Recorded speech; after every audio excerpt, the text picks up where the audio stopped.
Baie welkom by Wiskunde met Hildegard. Vandag kyk ons na vraag 6.2 van die NSS 2024 vraestel 2.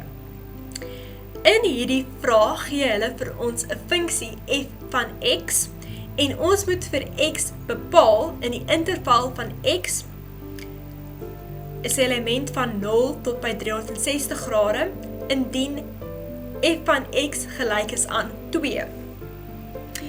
Kom ons begin. So ons het die vierkantswortel van 6 sin kwadraat van x minus 11 cos van 90 grade plus x plus 7 is gelyk aan 2. Kom ons kwadreer beide kante en dan gaan ons kry 6 sin kwadraat x minus 11 cos van 90 grade plus x plus 7 is gelyk aan 4. Nou, onthou dat cos van 90 grade plus x is 'n koefunksie en dit is gelyk aan minus sin van x. So ons gaan dit in vervang.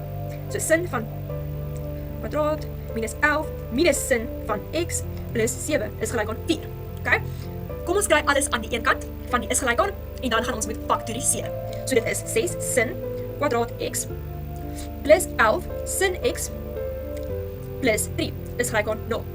Okay, ons moet nou dit faktoriseer. Die gefaktoriseerde weergawe van hierdie is 3 sin x plus 1 maal 2 sin x plus 3 en dit is gelyk aan 0. So, ons gaan nou twee moontlikhede kry hieruit.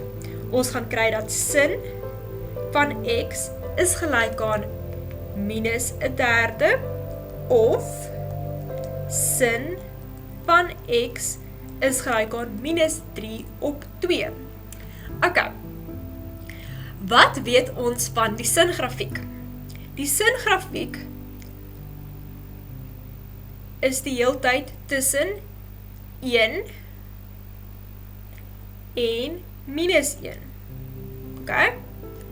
Met ander woorde, sin van x kan nie gelyk wees aan negatief 3 op 2 nie. Want die grafiek daal nie so laag nie. So hierdie een is nie van toepassing, geen oplossing.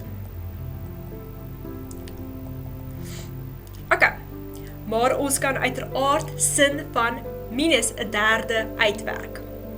Okay, ons gaan begin deur die verwysingshoek uit te werk.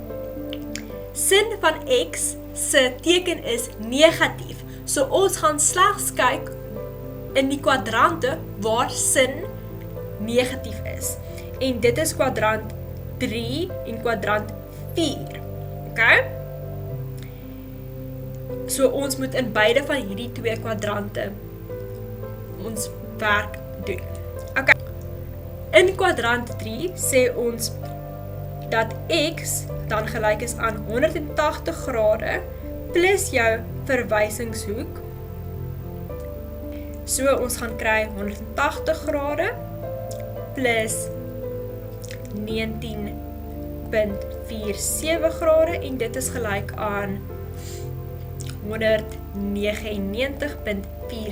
grade en nou in kwadrant 4 het ons x is gelyk aan 360 grade minus jou verwysingshoek en dit is gelyk aan 360 grade minus jou 19.47 grade en dit is gelyk aan 340.53 grade. So, ons twee antwoorde is dus x is gelyk aan 199.47 grade of x is gelyk aan 340.53